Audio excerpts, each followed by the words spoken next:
하나님의 말씀은 맛있습니다. 하나님의 말씀은 즐겁습니다. 하나님의 말씀은 생명과 행복을 줍니다.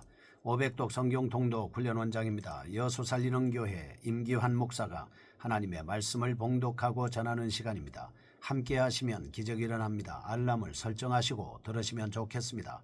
본 방송은 유튜브에서 성경 통독 임기환 검색하시고 구독하시면 계속되는 하나님의 말씀 업데이트를 통해서 은혜 받으실 수 있습니다.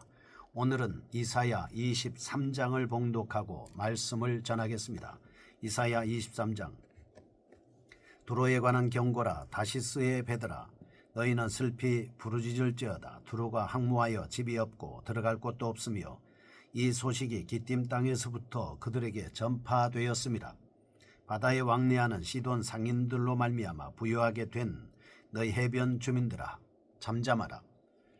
10월의 곡식꽃 나일의 추수를 큰 물로 수송하여 드렸으니 열국의 시장이 되었도다. 시돈이여, 너는 부끄러워할지어다. 대저 바다 곧 바다의 요새가 말하기를 나는 산고를 겪지 못하였으며 출산하지 못하였으며 청년들을 양육하지도 못하였으며 처녀들을 생육하지도 못하였다 하였습니다. 그 소식이 애굽에 이르면 그들이 두로의 소식으로 말미암아 고통 받으리로다. 너희는 다시스로 건너갈지어다. 해변 주민아, 너희는 슬피 부르짖을지어다.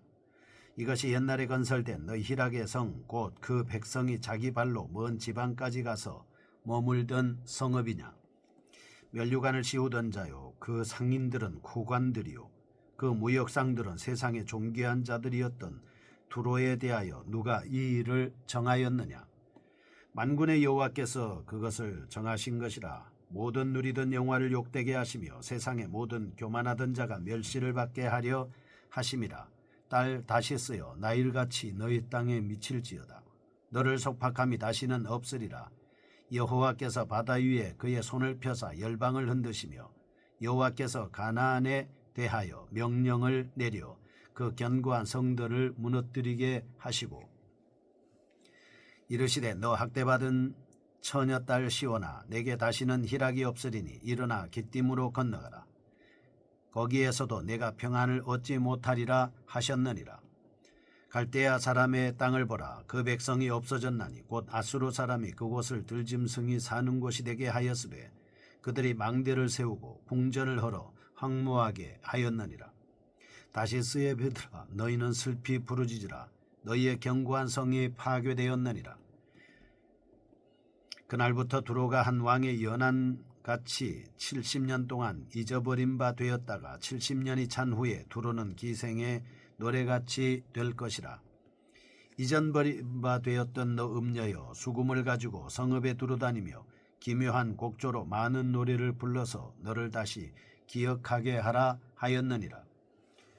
70년이 찬 후에 여호와께서 두로를 돌보시리니 그가 다시 값을 받고 지면에 있는 열방과 음란을 행할 것이며 그 무역한 것과 이익을 거룩히 여호와께 돌리고 간직하거나 쌓아두지 아니하리니 그 무역한 것이 여호와 앞에 사는 자가 배불리 먹을 양식 잘 입을 옷감이 되리라. 아멘. 이사야 23장입니다. 두로에 대한 심판을 예언하고 있습니다. 13장부터 시작된 이스라엘의 주변 국가들을 향한 심판의 메시지, 본 장에서 당시 해상무역을 통해 치부한 두로에 대한 심판 예언을 끝으로 대단원의 막을 내리게 됩니다. 본 장에는 두로에 대한 심판 예언뿐 아니라 심판받은 지 70년 만에 찾아올 두로의 회복에 대해서도 예언되어 있습니다. 이 같은 두로의 심판에 대한 예언은 에스겔 26장에서 27장, 28장에서도 동일하게 발견되고 있습니다. 그런데 본장에 나타난 두로의 멸망에 관한 예언은 아마도 13절 BC 605년경 바벨론 왕 느부갓네살에 의한 두로 공격 사건을 예언한 것으로 보여지고 있습니다. 그때 두로는 이토발 3세 치하에서 13년 동안이나 바벨론에 대항했습니다. 팔레스타인 땅 지중해 연안에 붙어있던 두로가 점령당했을 때 그 힘은 완전히 쇠약되고 말았습니다. 그러나 두로는 그로부터 70년 후인 바벨론 제국의 말기에 다시 회복됩니다. 지중해 해상 무역에 이전처럼 참여하게 되었던 것입니다. 사실 팔레스타인 서쪽의 지중해 연안에 위치한 페니키아의 제1 큰 도시는 시돈입니다. 그 다음으로 큰 도시는 시돈의 영광이 쇠퇴할 무렵 번영을 누렸던 두로였습니다. 이 두로는 지중해 해상 무역을 통해 부와 영광을 축적했습니다. 아수르 시대에 페니키아의 도시들 중에서 최고의 지배권을 행사하였습니다. 역사적으로 살펴볼 때 두로는 다윗 시대부터 이스라엘과 매우 친밀한 관계를 유지한 국가로서 극심한 우상숭배가 성행하였던 나라입니다. 그들의 우상숭배 문화는 이스라엘에 유입되기도 했지요. 또한 그들은 이기적이고 탐욕적인 영리추구의 마음을 이스라엘 백성들 사이에서 불러일으키기까지 했습니다. 즉 이스라엘 백성들 사이에 탐욕을 인한 부의 축전, 이웃에 대한 억압과 탈취, 불공정한 상거래 등은 아마도 두로와의 무역으로 인한 치부의 모습에서 배운 것 같다라고 볼 수 있겠습니다. 이러한 이기적 상업주의의 정신의 유입이 초래한 이스라엘 신앙 공동체 내의 폐단은 실로 막대한 것이었습니다. 그러므로 하나님은 이러한 허영과 자만으로 가득 찬 두로에 대한 심판을 선고함으로써 세속적 지혜와 부귀의 허무함을 단적으로 드러내 보여주고 있습니다. 이러한 특징을 가지고 있는 본장은 1절에서 14절 두로의 심판에 대한 예언을 기록하고 있습니다. 15절에서 18절 두로의 회복에 대한 예언을 동시에 담고 있습니다. 1절에서 14절입니다. 두로의 심판에 대한 예언의 말씀을 자세하게 살펴보겠습니다. 본 단락은 팔레스타인 해변 북쪽의 베니게 지방 최남단에 위치한 고대 항해와 산업의 요충지에 해당되는 두로에 대한 심판 예언입니다. 여기서 본서 기자는 두로의 영광과 부와 위세에 대한 상징으로 언급된 배들이 슬픈 부르짖음을 통해 두로에 임할 심판을 극적으로 예언하고 있습니다. 특별히 본서 기자는 돈호법을 여기서도 사용합니다. 심판의 메시지를 더욱 생생하게 전달하고 있습니다. 예를 들면 1절 다시스의 선척들아, 2절 너희 해변 거민들아, 4절 시돈이요 라고 이렇게 돈호법을 사용하고 있습니다. 이처럼 허영과 자만으로 가득 찬 두로에 대한 경고는 본단락의 중심적인 교훈을 살펴보면 다음과 같이 나타나는 것을 알 수 있겠습니다. 첫째, 2절과 3절, 5절입니다.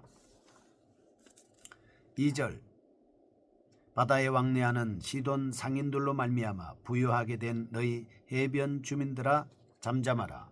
3절 시월에 곡식고 나일의 추수를 큰 물로 수송하여 드렸으니 열국의 시장이 되었도다.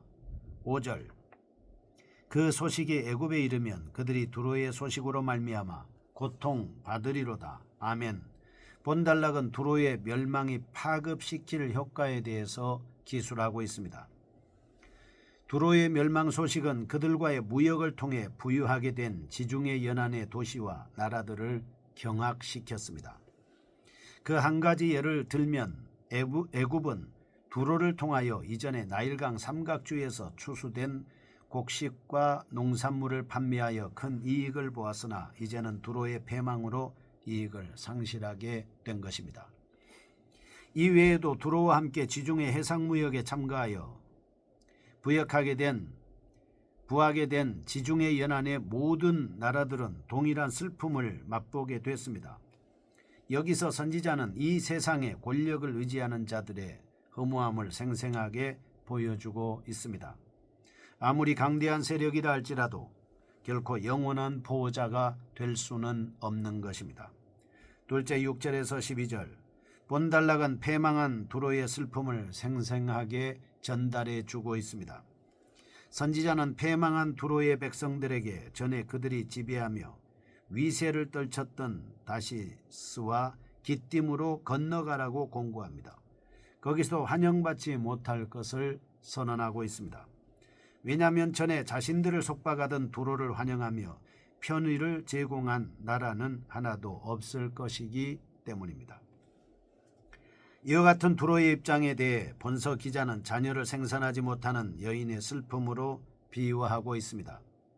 한때 지중해 연안의 도시 국가들을 지배하던 두로는 이제 대조적으로 지중해 맨 서쪽 끝에 위치한 다시스로 도망가는 처지로 전락하게 된 것입니다. 여기서 우리는 세상에서 부귀와 영화를 누릴수록 더욱 주의해야 함을 알 수 있겠습니다. 만약 자신의 권력과 힘을 의지하면 교만하게 됩니다. 두로처럼 더욱 처참한 결과를 맞이하게 될 것입니다. 두 번째입니다. 15절에서 18절 두로의 회복에 대한 예언의 말씀입니다. 두로의 심판에 대해 예언된 앞단락에 이어 본단락에서는 두로의 회복에 대한 예언이 시작됩니다. 심판과 관계된 예언의 양에 비해 매우 짧게 나타나고 있습니다. 선지자는 여기서 갈대아 사람의 손에 의해 멸망당한 두로는 그 후 70년 만에 다시 회복되어 이전과 같이 지중해 해상 무역을 통해 큰 이익을 얻게 될 것이라고 예언하고 있습니다. 그러나 여기 묘사된 두로의 회복은 그리 긍정적인 의미만 있는 것은 아니었습니다. 선지자는 회복된 두로가 마치 열방을 호리는 기생처럼 세상 열방과 짝하며 음란하게 행한다고 말하고 있습니다.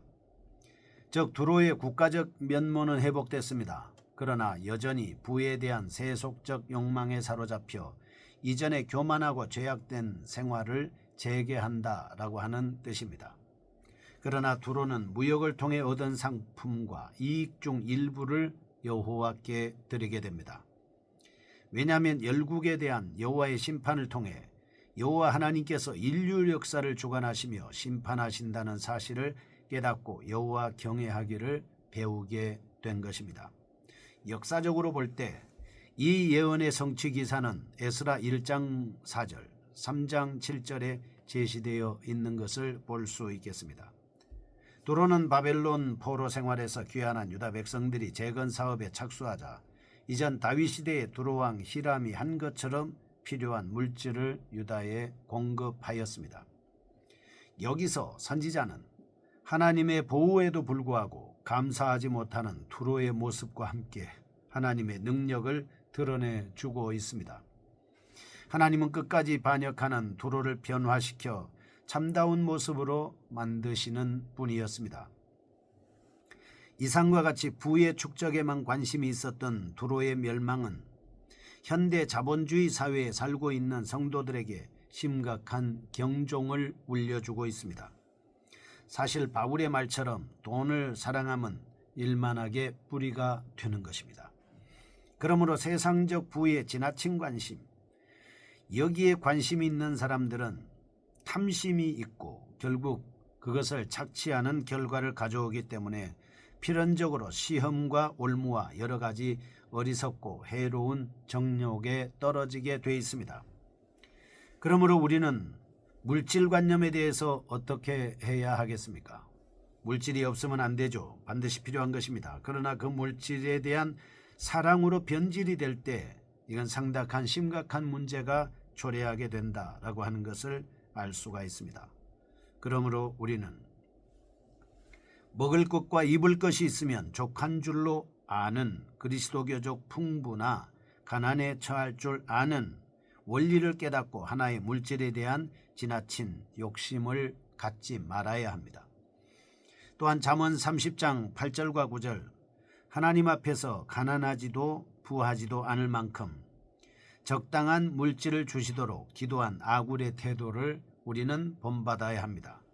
만약 이 방송을 애청하는 여러분들이 필요 이상의 물질을 받았다면 하나님 앞에 드려 섬기고 이웃을 향하여 구제하고 봉사하고 선교함을 통해서 여러분의 배낭이 점점 더 차고 그리고 하나님을 기쁘시게 하는 마음의 깨끗함이 계속될 수 있기를 축복합니다. 거룩하신 하나님 아버지 감사합니다. 하나님의 말씀으로 정결하게 사는 저희가 되게 하여 주옵소서. 예수님의 이름으로 기도합니다. 아멘. 여수 살리는 교회 임기환 목사였습니다. 지금 극동방송을 듣게 하세요. 기적이 일어납니다. 우리는 지금 생명을 전하고 있습니다.